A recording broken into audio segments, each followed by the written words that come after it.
सच्चाई सच छुपने नहीं देंगे। कहावत है, कौवा चला हंस की चाल तो अपनी चाल भी भूल गया। सो 4 राज्यों के जो परिणाम आए हैं उसको देखकर कुछ ऐसा ही लगता है, विशेषकर मध्य प्रदेश, राजस्थान और छत्तीसगढ़। आदाब, मैं हूं हाफिज गुलाम सरवर और आप देख रहे हैं देश की सच्चाई। आज सुबह से लगातार भारत के वो तमाम लोग जिनकी रुचि राजनीति में होती है, जिनकी रुचि देश में घट रहे उन तमाम घटनाओं पर होती है, उनकी नज़र टीवी स्क्रीन पर लगातार बना हुआ था। वो यूट्यूब पर भी अगर यात्रा में थे तो लगातार यही देख रहे थे कि मध्य प्रदेश में, राजस्थान में, छत्तीसगढ़ में, तेलंगाना में क्या हो रहा। तेलंगाना को लेकर कोई बड़ी चर्चा इसलिए नहीं थी कि तेलंगाना में बीआरएस और कांग्रेस से मुकाबला था और एक आम धारणा है कि जहां भाजपा मुकाबले में नहीं है उस पर बहुत ज़्यादा लोग सीरियस नहीं रहते हैं। लेकिन मध्य प्रदेश, राजस्थान और छत्तीसगढ़, चूंकि यहाँ मुकाबला सीधे सीधे कांग्रेस और भारतीय जनता पार्टी का था, सो सबकी निगाहें इन 3 राज्यों पर टिकी हुई थी। उन 3 राज्यों में सबसे ज़्यादा जो कांटे का मुकाबला था वो था राजस्थान में। आज बात सिर्फ राजस्थान की मैं करूंगा और फिर आपको दोबारा मध्य प्रदेश का विश्लेषण भी पेश करूंगा। चलते चलते एक बात ये भी आपको बताऊंगा कि इन हार के कई कारणों में एक और कारण क्या था। वीडियो में बने रहें, वो तमाम कारण आपके सामने रख रहा हूं।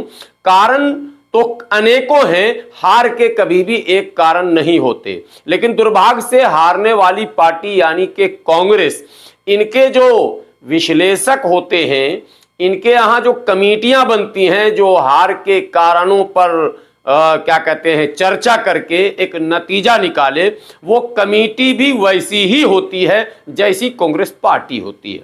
यानी कांग्रेस पार्टी की जो नीतियां हैं उसी तरह की कमेटियां भी बनती हैं और रिपोर्ट भी वैसे ही आते हैं। ये बातें मैं इसलिए कह रहा हूं कि आपको याद होगा ए.के. एंटोनी कमेटी 2014 के लोकसभा हारने के बाद ए.के. एंटोनी की अध्यक्षता में एक कमेटी बनाई गई और कहा गया कि हार के कारणों का पता लगाया जाए। ए.के. एंटोनी ने जब रिपोर्ट सबमिट किया कांग्रेस के राष्ट्रीय अध्यक्ष को, तो ये कहा कि अल्पसंख्यकों की तुष्टीकरण के कारण, यानी अल्पसंख्यकों पर विशेष फोकस करने के कारण कांग्रेस पार्टी चुनाव हारी। अब देखिए ना, ये हंसने वाली बात है या नहीं। 2004 से 2014 तक के पूरे शासनकाल को अगर देखा जाए तो कहीं भी अल्पसंख्यकों के लिए कोई विशेष योजना नहीं लाई गई, ना अल्पसंख्यकों पर कोई जो है खास फोकस किया गया। हाँ, टाटा पोटा के नाम पर, आतंकवाद के नाम पर गिरफ्तारियां खूब जमकर की गई, इसमें कोई संदेह नहीं है। दंगे फसाद का खूब बोलबाला रहा, इसमें भी कोई संदेह नहीं। गुजरात दंगे का फाइल बिल्कुल अलमीरा में बंद करके, लॉक करके और उसकी चाबी समंदर में फेंकने का काम कांग्रेस ने किया और आज तक ये पता नहीं चला कि आखिर गोधरा में उस कथित तौर पर राम भक्तों की बॉगी में, साबरमती एक्सप्रेस में आग किसने लगाई। वो आग जिस आग ने 15,000 मुसलमानों की बाद में जान ले ली और लाखों मुसलमान घर बार छोड़कर कहीं और शिफ्ट कर गए, यानी कि वो दरबदर हो गए। आज तक उसकी कोई फाइल न खुली, कोई जांच न हुई, फिर भी एंटोनी साहब ये कहते हैं कि अल्पसंख्यकों पर विशेष फोकस करने के कारण कांग्रेस हार गई। मतलब इशारा साफ था कि कांग्रेस को भी हिंदुत्व के पिच पर खेलना चाहिए। तो आइए राजस्थान में देखते हैं कि हार के कारण क्या रहे। दरअसल अशोक गहलोत के 5 साल के शासनकाल का अगर विशेष रूप से मूल्यांकन किया जाए तो एक मजे मजाए नेता की तरह और एक अनुभवी राजनेता की तरह अशोक गहलोत ने 5 वर्षों तक लगातार आम जनों के हितों में काम किया है। आम जनों को सामने रखकर योजनाएं बनाई हैं, आम जनों को योजनाओं का सीधा सीधा लाभ दिया है। कई महत्वपूर्ण ऐसी योजनाएं हैं जिससे गरीबों की जिंदगी में एक क्रांतिकारी परिवर्तन भी आया है। नो डाउट के महंगाई पर काबू पाने के लिए भी कुछ विशेष योजनाएं अशोक गहलोत सरकार ने बनाई थी। एक जीता जागता उदाहरण है गैस सिलेंडर। आपने सुना होगा 500 में सिलेंडर दिया जा रहा था राजस्थान में। जाहिर सी बात है एक बड़ी योजना। कई और महत्वपूर्ण योजनाएं, मैं योजनाओं को गिनाऊंगा नहीं, लेकिन इतना जरूर बताऊंगा कि योजनाओं में कहीं कोई कमी नहीं थी, काम में भी कोई कमी नहीं थी, फिर भी अशोक गहलोत बुरी तरह हारे हैं। जी हां, फिर मैं जोर देकर कह रहा हूं, बुरी तरह हारे हैं। क्यों? यही असल सवाल है जिसका जवाब जानना आपको भी जरूरी है और कांग्रेस पार्टी को भी जरूरी है। दरअसल अशोक गहलोत के शासनकाल में लगातार सांप्रदायिक शक्तियों की एक टोली सक्रिय रही और उसकी सक्रियता में कभी भी कमी नहीं आई और अशोक गहलोत के शासन ने कभी भी उस टोली को चिन्हित करके उसको निष्क्रिय करने, उस पर लगाम लगाने या उसको सजा देने का काम नहीं किया। यही कारण है कि करौली से लेकर जोधपुर, जयपुर, अलवर और कई शहरों में सांप्रदायिक दंगे हुए। आपको वो भी दृश्य याद होगा जहां कन्हैयालाल की हत्या की जाती है, सर तन से जुदा कर दिया जाता। कन्हैयालाल की हत्या के बाद हंगामा जो हुआ तो अशोक गहलोत स्वयं कन्हैयालाल के घर पहुंचते हैं, 1 करोड़ रुपया आर्थिक मुआवजा देते हैं। कोई बात नहीं, देना भी चाहिए। परिवार के एक सदस्य को सरकारी नौकरी देते हैं, देना भी चाहिए, लेकिन तराजू का बैलेंस बना रहे, इसके लिए जरूरी है कि अगर एक संप्रदाय विशेष को आप कंपनसेशन 1 करोड़ रुपए देते हैं तो दूसरे संप्रदाय को भी आपको उतना ही देना चाहिए। कई हत्याएं हुई हैं, लेकिन सबसे प्रसिद्ध हुआ नासिर और जुनैद।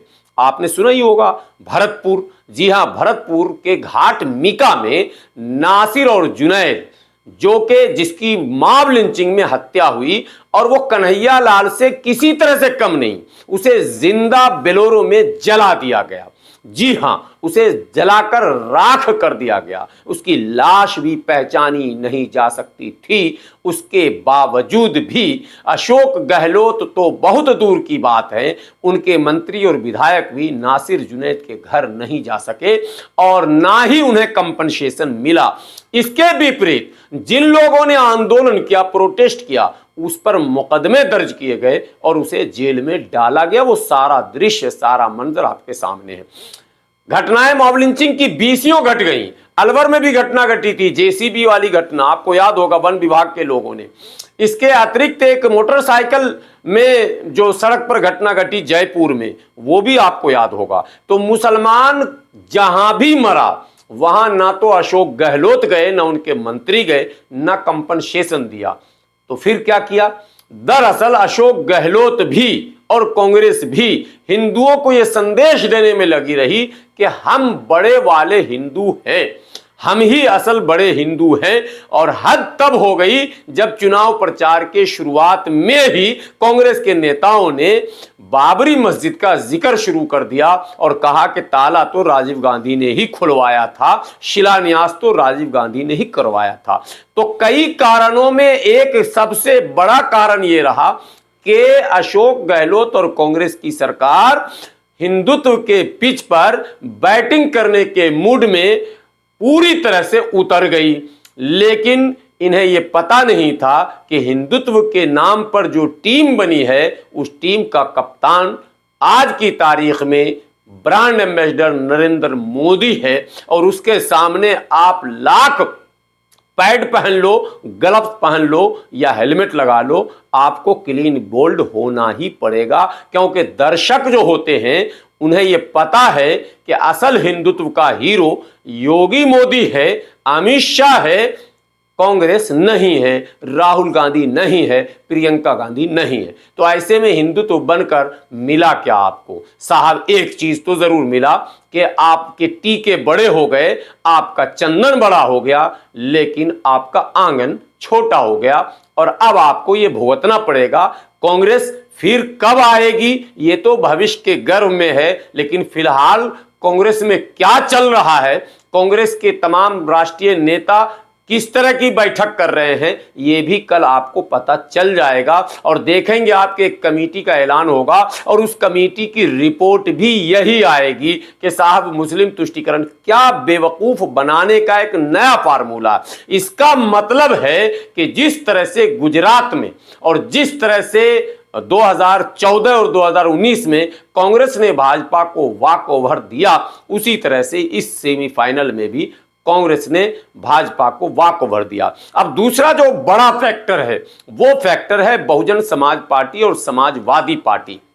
आपने सुना होगा एक इंडिया नाम का गठबंधन बना जिसमें कई पार्टियां थीं, लेकिन इस चुनाव में कांग्रेस ने उन तमाम पार्टियों को किनारे धकेल दिया। राजस्थान वो राज्य है जहां बहुजन समाज पार्टी लगातार चुनाव जीतती आई है। पिछले चुनाव में भी और उससे पहले वाले चुनाव में भी बसपा ने कई बार 7, कई बार 6 और 5 विधायक जिताए हैं। ऐसे में क्या कांग्रेस को इस बात का ज्ञान नहीं था कि बसपा का यहां जनाधार है, हनुमान बेनीवाल का भी जनाधार है और उसी में चंद्रशेखर भी अब एंट्री ले रहे हैं। तो कांग्रेस के रणनीतिकार को चाहिए था कि या तो हनुमान बेनीवाल को वो अपने पक्ष में लाते या बहन जी को अपने पक्ष में लाते और बसपा से गठबंधन करते। लेकिन ये आत्मविश्वास, ये ओवर कॉन्फिडेंस कांग्रेस को ले डूबी और कांग्रेस को लगा कि हिंदुत्व का अगर मुद्दा बनेगा तो भी मैं ही रहूंगा, विकास का मुद्दा बनेगा तो भी मैं ही रहूंगा। लेकिन वहां के मतदाताओं ने हिंदुत्व के नाम पर वोट दिया और हिंदुत्व का लीडर नरेंद्र मोदी को माना। यहां तक के फेसलेस चुनाव हुआ, कोई सीएम कैंडिडेट राजस्थान में नहीं था, फिर भी भारतीय जनता पार्टी रिकॉर्ड वोटों से जीतती है और पूर्ण बहुमत की सरकार बनाने जा रही है। एक और खबर यह भी आ रही है कि योगी ही बनेंगे राजस्थान के भी मुख्यमंत्री, यानी योगी आदित्यनाथ के चेले बाबा बालक नाथ को सीएम चेहरा घोषित किया जाएगा। हालांकि अभी इस पर कोई बड़ी चर्चा नहीं हुई है, लेकिन बातें मीडिया में चलने लगी हैं और सूत्रों की अगर माने और विश्वास करें तो शायद बाबा बालक नाथ ही राजस्थान के सीएम फेस होंगे। तो कुल मिलाकर यह कहा जा सकता है कि नासिर और जुनैद की आत्मा ने गहलोत सरकार का खात्मा कर दिया। हिंदुत्व के उन तमाम एजेंडों पर चलने वाली भाजपा और उसका अनुसरण करने वाली कांग्रेस, दोनों को अब ये जान लेना चाहिए कि हम दोनों एक, जिस तरह से कहावत है कि एक म्यान में 2 तलवार नहीं रह सकते, तो कांग्रेस के नेताओं को ये जान लेना चाहिए कि हिंदुत्व का ब्रांड एम्बेसडर बनने के लिए आपको अभी बहुत पापड़ बेलने पड़ेंगे और वो आप शायद बेल भी नहीं सकते हैं जब तक नरेंद्र मोदी जीवित हैं और जब तक योगी जीवित हैं, जब तक बाबा बालकनाथ जीवित हैं और जब तक उस तरह के दूसरे तमाम चेहरे भारतीय जनता पार्टी के सामने हैं, तब तक कांग्रेस कभी भी उस स्थान को प्राप्त नहीं कर सकती। तो ऐसे में कई फैक्टर थे, लेकिन 2 प्रमुख कारण थे जिसके कारण अशोक गहलोत सरकार हारी है। और कांग्रेस की रिपोर्ट कुछ भी आए, लेकिन मेरा एक अपना क्या कहते हैं अनुमान है और मैंने जो लोगों से बातें चुनाव पूर्व की थी, मैंने कल चुनाव से पहले कई चैनलों में एक बयान दिया था और वो बातें पूरी तरह से सच साबित हुई। मैंने कल ही ये बातें कह दी थी और वो कई चैनलों पर चल भी रही हैं कि राजस्थान, मध्य प्रदेश दोनों जगह भाजपा पूर्ण बहुमत की सरकार बनाने जा रही है। हाँ, एक राज्य में जो है अकल्पनीय कहा जाएगा उसको, अविश्वसनीय, वो है छत्तीसगढ़, जहां हमें भी विश्वास नहीं था कि इस तरह का परिणाम आएगा, लेकिन वहां भी भारतीय जनता पार्टी पूर्ण बहुमत की सरकार बना चुकी है। बहरहाल इसी तरह की स्टोरी के साथ फिर मैं उपस्थित हूँगा। बने रहें आप देश की सच्चाई के साथ।